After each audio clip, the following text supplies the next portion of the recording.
Everyone, स्वागत है आप सभी का एक और एपिसोड में मार्केट के लॉजिक्स में। तो इसमें हम डिस्कस करने वाले हैं आज हमने क्या गलतियां की, क्या लॉजिक्स के साथ ट्रेड किए थे और कहां पे हमारे पास अपॉर्चुनिटी थी जिसे हमने ग्रैब करने की कोशिश की और किया भी। ठीक है,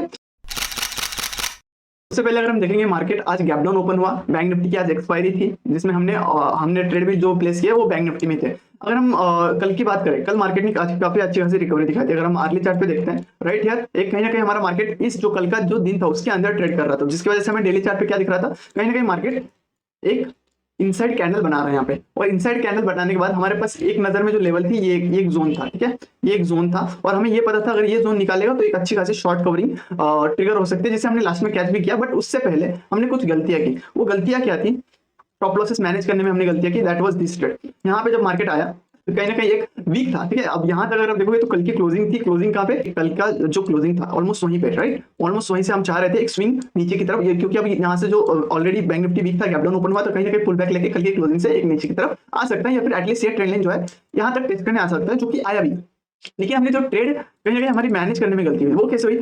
पहले फर्स्ट टाइम हमने एंटर किया, स्टॉप लॉस हमने इतना छोटा रख दिया जितना मार्केट मांग रहा था उतना स्टॉप लॉस नहीं दिया हमने। ठीक है, हमने काफी छोटा स्टॉप लॉस रखा, जिसकी वजह से क्या हुआ, 2 बार हमें इंटरेस्ट करनी पड़ी और दोनों बार छोटे स्टॉप लॉसेस 30 पॉइंट। आज की मूवमेंट के अकॉर्डिंगली देखोगे तो 30 पॉइंट्स कुछ नहीं थे। उसका रीजन मैं बताता हूँ, क्योंकि हमने जो लास्ट में कैप्चर किया ऑलमोस्ट 250 पॉइंट की रैली थी, 250-400 पॉइंट की रैली थी वो। तो यहाँ पे 3 पॉइंट के हमने 2 स्टॉप लॉसेस लिए, एक एंट्री किया, एग्जिट हो गया, अगेन मैंने री एंट्री करवाया क्योंकि कहीं ना कहीं मैं कन्विक्टेड था इस ट्रेंड लाइन तक आएगा। बट स्टिल ठीक है, मार्केट को हमने स्टॉप लॉस दे दिया, लॉस एक्सेप्ट करके हम शांति से बैठे रहे। और ये बाद में जाके उसने दोनों टारगेट दे दिए जो कि हम प्लान कर रहे थे इस प्रीमियम में, 230 और 235। स्टॉप लॉस बस 5 पॉइंट से रह गया। 5 पॉइंट से स्टॉप लॉस हिट करके इसने हमारे दोनों टारगेट्स दे दिए, जो कि मोस्ट ऑफ द लोग इसमें लॉस में क्लोज हुए। उसके बाद मैंने ये तक बोला पैनिक नहीं होना है। ठीक है, ऑलवेज ध्यान देना, अगर हम कुछ रूल्स फॉलो करके ट्रेड कर रहे हैं तो पैनिक होने का सवाल ही नहीं होता है। और अगर पैनिक हो रहे हैं तो नहीं होना चाहिए, क्योंकि देखो ये एक रूल है। इस रूल के साथ अगर हम ट्रेड करते हैं तो कभी भी बड़ा लॉस नहीं होगा आपसे। ठीक है, और होगा भी लॉसेस तो हम उसे अच्छे से रिकवर कर सकते हैं। ठीक है, और बड़े बड़े प्रॉफिट्स कर सकते हैं। ये जो एक रूल है, trading strict rule, deploy only 10% of your capital पर ट्रेड, डोंट ओवर ट्रेड। आपके पास जो भी कैपिटल है, कोई भी ट्रेड में आप एंटर करते हो 10% कैपिटल के साथ ही एंटर किया करो, पूरी कैपिटल में डिप्लॉय किया करो। उसका रीजन ये है, अगर स्टॉप लॉसेस भी लेके लोगे आप तो आपकी साइकोलॉजी इतनी स्टेबल रहेगी कि अगली बड़ी अपॉर्चुनिटी आप मिस नहीं करोगे। और कहीं ना कहीं मुझे भी किसी ने पूछा था, किसी ने कमेंट किया था कि उन्होंने लॉस किया, तो मैंने सेम चीज आई रिपीटेड, पैनिक मत हो जाओ, छोटे छोटे स्टॉप लॉसेस है, राइट। तो आई विल शो यू। कुछ नहीं, अभी वेट करना है, वेट काम, पेशेंस रखो। एक अपॉर्चुनिटी मिलेगी जो काफी बड़ी अपॉर्चुनिटी होगी, बट पेशेंस रखो। अभी हमने सेकंड ट्रेड के लिए पेशेंस रखे, थोड़ा सा री एंट्री किए, गड़बड़ हुआ ना, थोड़ा सा काम रहेंगे, ट्रेड मिलेगा। ठीक है, डोंट वरी। सेटअप बनेगा तो मैं खुद बता दूंगा, तो नहीं बनता है तो कोई बात नहीं, वेटिंग इज एवरीथिंग। मैंने बोला पैनिक नहीं होना है, ठीक है, और वेट करना है, पेशेंस रखना है, पेशेंस इज एवरीथिंग। उसके बाद हम वेट करते रहे और इस लेवल तक हम बेरिश थे। अब देखो हमें मार्केट में ग्रीड की तरह रहना पड़ता है।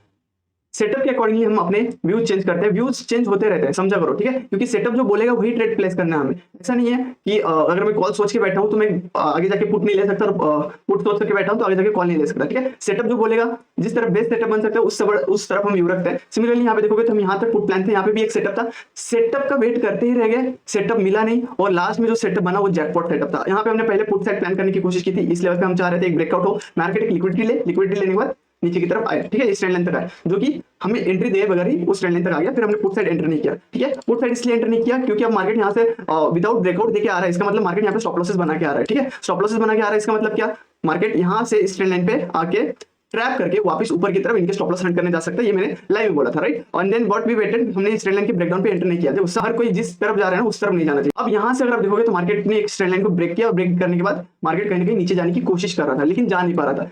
देन व्हाट वी प्लान, हमने प्लान किया, ये अगर ट्रेंड लाइन फेल होता है, ठीक है, अगर ऐसे नीचे जाएगा तो ट्रेड नहीं लेंगे, ये हमने पहला प्लान किया। ठीक है, लेकिन अगर बाई चांस अगर ये ट्रेंड लाइन फेल हो जाता है, ब्रिटेज करके नीचे नहीं जा पाता है, अगर ऐसे करके डब्ल्यू पैटर्न का ब्रेकआउट देता है, तो ये काफी बड़ी लिक्विडिटी है जो डे हाई ब्रेक करने जा सकता है। ठीक है, उसी को देखते हुए हम वेट किए, काफी देर तक वेट किए यहाँ पे, और जैसे ये डब्ल्यू पैटर्न का ब्रेकआउट हुआ, ये बस डब्ल्यू पैटर्न नहीं था, ध्यान देना, ये पूरी की पूरी लिक्विडिटी थी जो मार्केट ने यहाँ पे सस्टेन करवा के, ये ट्रेंड लाइन जो है आ रही है इसको ब्रेक करवा के यहाँ पे जो लिक्विडिटी ग्रैब करवाई थी। ठीक है, तो उसके बाद हमने वेट किया एंड देन हमने एंट्री प्लान की इस हाइस पर, और काफी छोटा सा स्टॉप लॉस, माइनर सा स्टॉप लॉस इस पॉइंट पे। और यहाँ से अगर हम देखेंगे प्रीमियम जो चूज किया था हमने, दैट वाज 45,500। अगर आप देखोगे 160 से हमने डे हाई का टारगेट एक्सपेक्ट किया था और उसके बाद जो हुआ वो तो शॉर्ट कवरिंग थी, लेकिन अगर आप देखोगे ये यहाँ तक भी अगर आप देखोगे तो सारे लॉसेस रिकवर करके, जो 2 स्टॉप लॉसेस दिए थे वो भी रिकवर करके सब लोग प्रॉफिट में आ चुके थे, ऑलमोस्ट 151 पॉइंट्स। और जो ट्रेल करके रह गए, ट्रेल करके गए, यहाँ तक ये भी मैंने बोला था पुट साइड मत देखना, अगर आपको स्कैल्प करना है तो कॉल साइड आप देखना, हर डिप पे आप कॉल स्कैल्प कर सकते हो, ठीक है। एंड देन उसके बाद अगर देखो तो मार्केट वन साइड है जिसने 690 का हाई मारा, राइट। और उसके बाद यहाँ पे हमने बोल दिया था कि अब यहाँ पे स्कैल्प मत करना, मार्केट यहाँ से साइडवेज हो सकता है, मार्केट साइडवेज हो गया। इसका रीजन ये था जो यहाँ से यहाँ तक गए थे, ठीक है, यहाँ से यहाँ तक जो बाइंग आई थी यहाँ तक, ठीक है, अब यहाँ पे प्रॉफिट बुक करने का देख रहे थे, इसकी वजह से एक्सपेक्टेड था मार्केट अब यहाँ से साइडवेज हो जाए या फिर एक रिवर्सल दे दे या फिर प्रॉफिट बुकिंग दे दे। तो ये था आज का दिन, काफी जबरदस्त ट्रेड मेरा लास्ट का। अगर आप देखोगे 135 के आसपास की एंट्री, 165 के आसपास की एंट्री थी और इस प्रीमियम ने 690 का हाई मारा, कुछ नहीं तो कुछ ऑलमोस्ट 302, ऑलमोस्ट प्रीमियम तो डबल हो गया। इसके बाद जो कैरी करने वाले थे वो करके लेके गए और जो इनको नहीं करना था वो बुक करके डे क्लोज कर दिया। और देखो पेशेंस ऑलवेज पेज, ठीक है, शांत बैठे रहेंगे, काम माइंड से रहेंगे, ट्रेड्स मिलेंगे, बस अपॉर्चुनिटी का वेट करना है हमें। सी यू टुमारो, टेक केयर।